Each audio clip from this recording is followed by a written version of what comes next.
রমজানের রোজার মাধ্যমে তাকওয়া অর্জন করো। ইয়া আইয়ুহাল্লাযীনা আমানু কুতিবা আলাইকুমুস সিয়ামু কামা কুতিবা আলাল্লাযীনা মিন ক্বাবলিকুম লাআল্লাকুম তাত্তাকুন।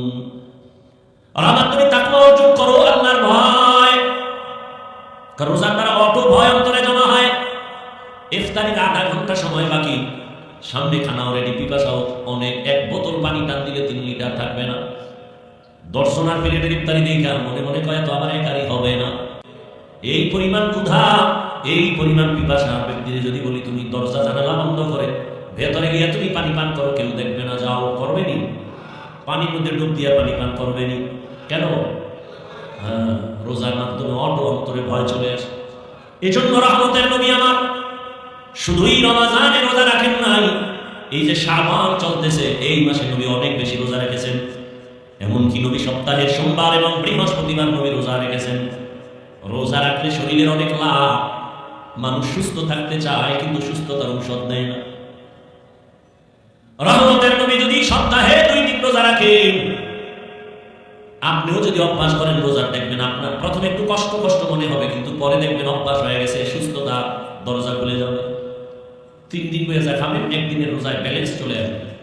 আল্লাহর ভয় অন্তরে যখন জমা হবে তখন আর অন্তরে কোনো ভেজাল হবে না। ইমামে আযম আবু হানিফা রাহমাতুল্লাহি আলাইহি বিশাল বড় কাপড়ের দোকান দিয়েছে। একটা কাপড়ের মাঝে খোঁটা আছে, সেরা আছে, ছিদ্র। ওটাকে আলাদা রাখা কর্মচারীকে বললেন, এই কর্মচারী, এই কাপড়টা বিক্রির আগে ক্রেতাকে বলে দিবি এই কাপড়ের খোঁটার দাম কমায় নিয়ে যাও। কাপড়টা আলাদা রাখা দিয়েছেন। ইমামে আযম আবু হানিফা চলে গেছেন। কিছুদিন পরে এসে আবার জিজ্ঞেস করলেন, ওই ত্রুটি যুক্ত কাপড়টা বিক্রি করেছো কিনা? বলে হ্যাঁ, হয়ে গেছে। বলছিলা নি ত্রুটি আছে? ক্রেতাকে মনে ছিল না। ইমামে আযম আবু হানিফা বলেন, এলাকায় যাও, বাজারে ঘুরো, ঘুরে ঘুরে এলান করো আবু হানিফার দোকান থেকে কে কাপড় নিছো, ত্রুটি যুক্ত কাপড় নিছো, টাকা ফেরত দাও, না হয় টোটাল কাপড় ফিরাইয়া টাকা পুরোটাই নিয়ে যাও। এটা আল্লাহর ভয় না থাকলে কোনোদিন অন্তরে সম্ভব হবে না। আল্লাহর ভয় অন্তরে না থাকলে এটা সম্ভব হবে না। নবীর আশিক খলিফাতুল মুসলিমিন ওমর ফারুক রাদিয়াল্লাহু তাআলা, যারা দেখলে শয়তান পর্যন্ত ওই রাস্তায় চলে না ভয়। এত বড় পাওয়ার আলামাত। দিনের বেলা মানুষের বিচার করে, রাতের বেলা ঘুরে ঘুরে দেখেন মানুষের কি খবর, কি হালত। এক জায়গায় গিয়ে দেখেন একটা ঘরের মধ্যে বাতি জ্বলতেছে, ওমর গোপনে গিয়ে দাঁড়াইয়া শুনি একটা মা মেয়ে কথা বলে, মহিলাদের কণ্ঠ। মা তার মেয়েটাকে ডাক দিয়া কয়, এ কন্যা সন্তান, কালকে বাজারে দুধ দিয়ে যাবি বিক্রি করতে, পানি বেশি দিস। মেয়েটা ডাক দিয়া কয়, মা আর বলবা না, ওমর যদি খবর পায় তরবারি দিয়ে কল্লা ফেলে দিবে। মা কয়, ওমর দেখবে না তুমি দুধে পানি মিশাই দিও। ওমর কই কই? মেয়েটা ডাক দিয়া কয়, মা ওমর যদিও দেখবেন না, তবে ওমরের আল্লাহ তো দেখবেন। মেয়েটার এতটুকু কথা শুনে ওমর চলে গেলেন, পরিচয় না দিয়া গোপনেই চলে গেলেন। পরের দিন আদালতে বসে লোক দিয়া ডাকাইলেন, ওই ঘরের মা আর মেয়েকে আমার আদালতে দাওয়াত দাও। মেয়ে আর মেয়েটাকে, মাকে আইনা। সবাই ভয় পেয়ে গেছে। ওমর বলে, কোনো ভয় নেই, সুসংবাদ দেওয়ার জন্য।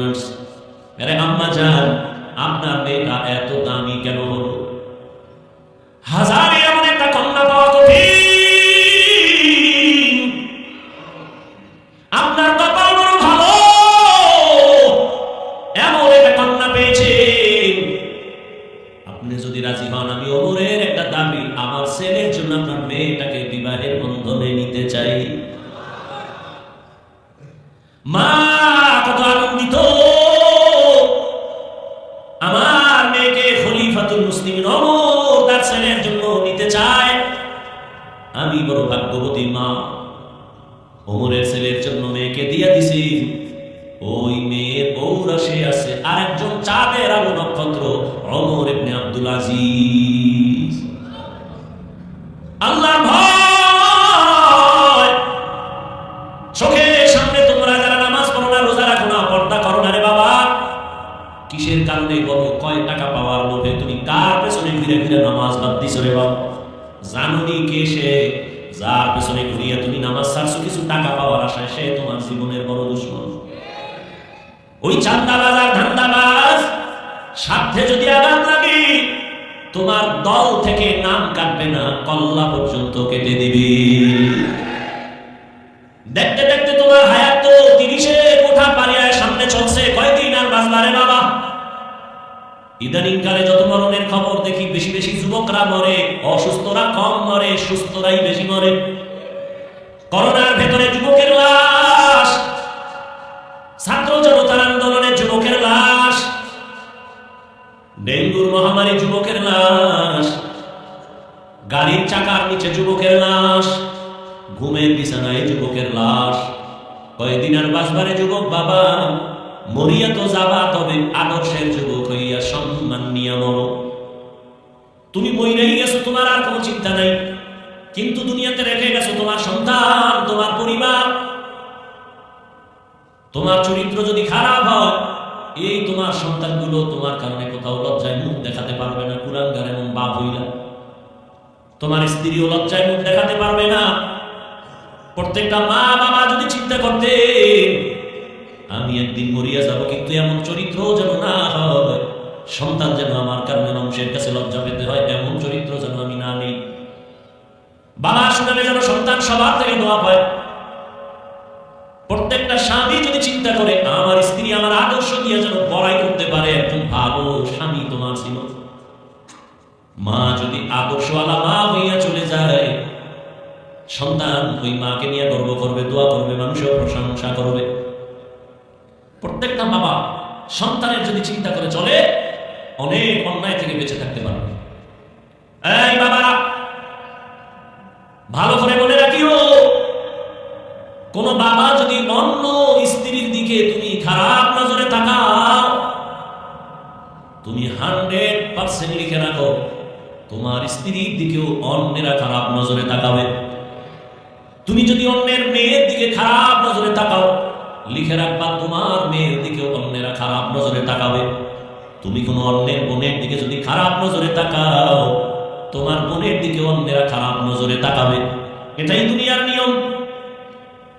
এই দুনিয়া নামক গ্রহের মূল্য আল্লাহর কাছে মশার পাখা বরাবর নেই। এজন্য নবীজি বলেন, মুমিনের ঈমান চলে যাওয়া যদি বেশি ভয় না হতো, তাহলে বেঈমানকে আল্লাহ এই পরিমাণ সম্পদ দিতেন যে ওরা সিঁড়ি বানাইতো দোতলা উঠার, স্বর্ণ দিয়ে। এত সম্পদ আল্লাহ ওদেরকে দিতেন, কারণ ওরা যা পাবে দুনিয়া, আখেরাতে কিছু নেই, আর আখেরাত হবেই, কোনো সন্দেহ নেই। তো দুনিয়া নামক এই গ্রহের দাম নাই। সেই দুনিয়া আল্লাহ পাঠাইলেন কেন? একমাত্র আমলের পরীক্ষার জন্য।